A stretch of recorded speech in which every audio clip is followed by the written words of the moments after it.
Welcome to CNN World Report, where we bring in the news as reported by the world broadcasters from their perspectives. I'm Deborah Doherty. Poland's presidential election is boiling down to a battle between former communist and the Solidarity leader who led the fight for democracy. A runoff on November 19th will decide between the top two candidates in Sunday's first round.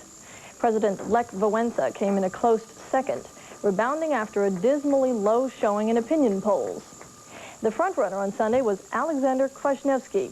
If he wins, former communists will have a grip on both the parliament and the presidency. Preliminary results give Kwaśniewski a bit more than one-third of the vote, Wałęsa a bit less, and the rest to the remaining candidates.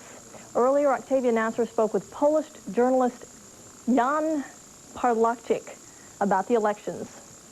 Joining me now in our studio is Jan Pawlakczyk of Polish television. Hello.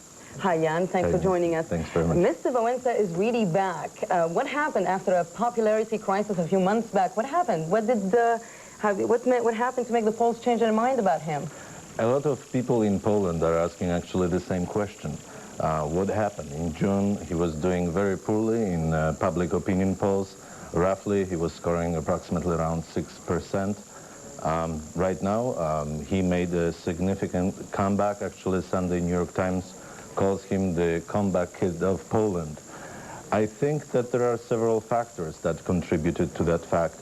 First of all, Mr. Wałęsa is an extremely skillful politician, and he knows how to convince voters. And second of all, he made it clear that the choice is between left and right.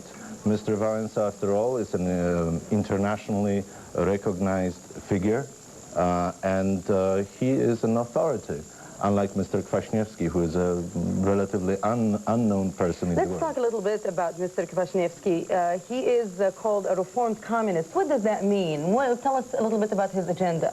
Well, that's really a tough question. Basically, Mr. Kwaśniewski is connected to the previous regime, to the communist government. He was in 80s a minister of youth in that government. Now he basically says that there were certain bad and good things about communism.